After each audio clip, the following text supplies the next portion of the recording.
कि मियाँ बाजार का नाम माया बाजार या उर्दू बाजार का नाम हिंदी बाजार, अली नगर को जिसका जो नाम है रहने दीजिए। क्यों रहने दे?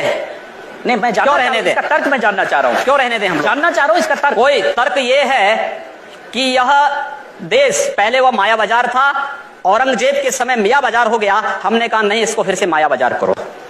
इस्लामपुर नहीं था, पहले ईश्वरपुर था, इस्लामपुर जबरन कर दिया गया। हमने कहा फिर से ईश्वरपुर करो। तो ये जो हनुमानपुर था उसको हुमायूंपुर किया गया, फिर से हनुमानपुर किया गया। बहुत अच्छा, कोई बुरा नहीं किया। अगर किसी विदेशी आक्रांता के द्वारा किसी विदेशी आक्रांता के द्वारा किसी कालखंड में कुछ ऐसा कार्य किया गया है, उसको बदला जाना चाहिए। यह देश की सांस्कृतिक आजादी की लड़ाई भी है। सही बात है। तो आप ताजमहल का नाम राम महल कर सकते हैं। क्यों नहीं करेंगे?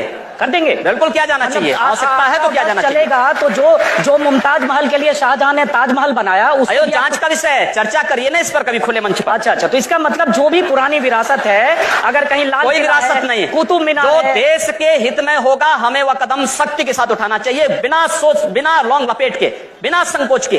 तो देश के हित में, देश की सुरक्षा के हित में है, आने वाली पीढ़ी के भविष्य के हित में हमें वो कदम उठाने में कोई संकोच नहीं करना चाहिए। तो योगी जी आप ये मानते हैं, आप थोड़ा गुस्से में हैं, तो मैं कोई गुस्सा नहीं हूं। मैं आपको बता रहा हूं, आप क्योंकि मुझे कह रहे हैं, मुझे भय है कि आपको फिर पसीना ना हो जाए। बिल्कुल नहीं, मैं चाहता हूं आप गुस्सा करिए, पसीना नहीं आएगा मुझे, चिंता मत करिए। मैं ये कह रहा हूं कि इसका मतलब हुआ कि आप देश के हित में मतलब मानते हैं, जो 20-22% मुस्लिम आबादी है वो देश हित के खिलाफ है, उनको हाशिए पर रखकर आप अपना देश, अपनी दुनिया। आप कभी गोरखपुर आएंगे ना, वहां मुसलमान जब पीड़ित होता है तो वह कहीं और नहीं जाता, वो मेरे पास ही आता है, कहता साहब देखो फलाना गुंडा उसके पास कोई विकल्प परेशान कर रहा है। और उत्तर प्रदेश सरकार से भी जो पीड़ित होता है तो भी मेरे पास ही आता है, कहीं और नहीं जाता है। अकेले सांसद हूं जो 2-3-4 घंटे पब्लिक के लिए खुले उसमें बैठता हूं, कोई सुरक्षा नहीं, कोई तामझाम नहीं, कोई भी आए अपनी बात कहें, और फिर अगर बातचीत से मानेंगे ठीक, नहीं तो आंदोलन का रास्ता वहां तय होता है।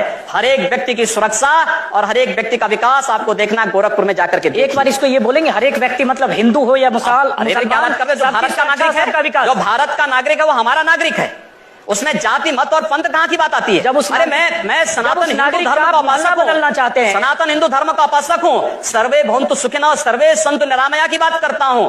मैं किसी मत और मजहब का विरोधी नहीं, लेकिन जो भारत का विरोधी है मैं उसका विरोधी हूं सर, वो कोई भी हो मैं उसका विरोधी हूं। योगी जी ठीक है, तालियां बजाइए आप लोग। योगी जी, उर्दू बाजार को हिंदी बाजार बताना या बदलवा देना, उर्दू हमारी पहचान हिंदी से है या उर्दू से? मैं आपसे पूछना चाहता हूं। आप फिर मुझसे उर्दू में ही पूछें। मेरी भाषा हिंदी है, मैं उर्दू नहीं जानता हूं। तो फिर वहां के लोग भी हिंदी जानते हैं, मैं हिंदी के नाम पर क्यों ना नाम रखें? सर सवाल तो मैं पूछ रहा हूं, जवाब आप देंगे। जिस दिन मैं आपकी तरह यहां आ जाऊंगा चुनाव लड़ने तो आप मुझसे पूछ लीजिएगा, आज मेरा दिन है।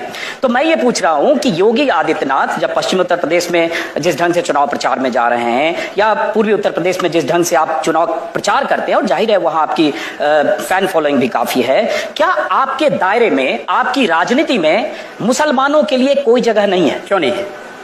क्यों नहीं है? शाहनवाज हुसैन मेरे सबसे अच्छे मित्र हैं। अब डॉक्टर एपीजे अब्दुल कलाम को जब माननीय अटल बिहारी वाजपेयी जी ने राष्ट्रपति के लिए खड़ा किया था, सबसे पहला सांसद था जिन्होंने समर्थन किया था। भारत का मुसलमान डॉक्टर एपीजे अब्दुल कलाम बने, शाहनवाज हुसैन जैसा बने, पहला व्यक्ति रहूंगा जो समर्थन करेगा। लेकिन अगर यहां पर कोई ओसामा बिन लादेन को और औरंगजेब जैसे दुर्दांत लोगों को अपना आइकॉन मान करके भारत के अंदर पाकिस्तान का झंडा लहराएगा, तो फिर उनके उन विषैले फनों को सख्ती के साथ कुचलने के लिए भी सबसे पहले योगी आदित्यनाथ। यकीनन अगर भारत में कोई पाकिस्तान का झंडा लहराने की घटनाएं हुई हैं, करेगा, लेकिन होना चाहिए। लेकिन ये कहकर आप पूरी आबादी को ये नहीं, पूरी आबादी की बात नहीं की भारत में पाकिस्तान का, पूरी आबादी की बात नहीं। एक बार हम सवाल लेते हैं। हाँ, आप जिन हिंदू हितों की बात कर रहे हैं उनमें से बहुत से हिंदुओं को, जैसे मैं भी हिंदू हूँ, बहुत से हिंदुओं को लगता है कि राम मंदिर की याद आप लोगों को सिर्फ चुनाव के वक्त आती है। तो क्या आपके लिए राम मंदिर का मुद्दा सिर्फ चुनाव लड़ने का एक जरिया है, मुद्दा है, या इसके बारे में आप लोग अभी कुछ करेंगे? नहीं, हम लोग करेंगे। मैं कल ही रायपुर में राम मंदिर का उद्घाटन करके आया हूँ। भगवान राम का ननिहाल है, और भगवान राम के ननिहाल में राम मंदिर का निर्माण हो चुका है। और ज्योतिषीय जो गणना है वो ये बताती है कि भगवान राम के ननिहाल में मंदिर का निर्माण अयोध्या में राम मंदिर के निर्माण का मार्ग प्रशस्त करेगा। लेकिन योगी जी जो उन्होंने सवाल बताएंगे, लेकिन तारीख नहीं बताएंगे। मंदिर भी बनेगा और समय आने पर तारीख भी बताएंगे। लेकिन योगी जी ये जो सही कहा, उन्होंने सवाल पूछा कि राम मंदिर की बात चुनाव के ठीक पहले होने लगती है। जैसे ही अभी चुनाव की तारीखों का ऐलान हुआ, केशव मौर्य जो प्रदेश अध्यक्ष हैं, उनकी तरफ से आ गया कि उत्तर प्रदेश में बहुमत की सरकार दो तो राम मंदिर बनाएंगे। जैसे बहुमत की सरकार मिलके सब 2/3 विधायक जाकर वहां सीधे मंदिर बना देंगे। जब आपकी केंद्र में बहुमत की सरकार है, जब बड़े नेता बात करते हैं तो कानून तय करेगा, लेकिन जब चुनाव आता है तो आप हो या केशव मौर्य फिर राम मंदिर के तो धैर्य रखिए। मैं समझता हूं राज्य सरकार की बड़ी भूमिका है।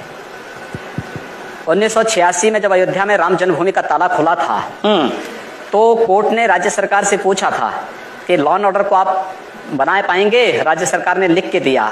मैं श्रद्धांजलि दूंगा स्वर्गीय वीर बहादुर सिंह जी को, जिन्होंने उस समय राम मंदिर के इश्यू को लेकर के, और स्वर्गीय प्रधानमंत्री श्री राजीव गांधी जी को, जिन्होंने 89 में अयोध्या से कांग्रेस के चुनाव प्रचार का शुभारंभ किया था।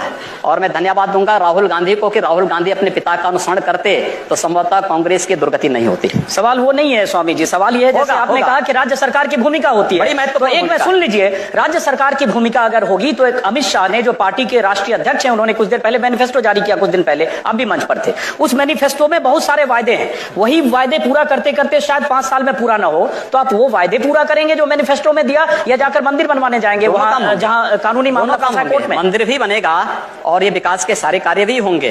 हमारा विकास कार्य जाति, मत और मजहब से ऊपर उठ करके होगा, सबके लिए होगा, सबका साथ और सबके विकास की बात होगी। जब ये आप बोलते हैं ना योगी जी कि जात मजहब इन सब से ऊपर उठ के होगा, तो बहुत दिलचस्प लगता है, क्योंकि जब फिर आपके बयान पढ़ने लगते हैं तो लगता है जो आप बोल रहे हैं और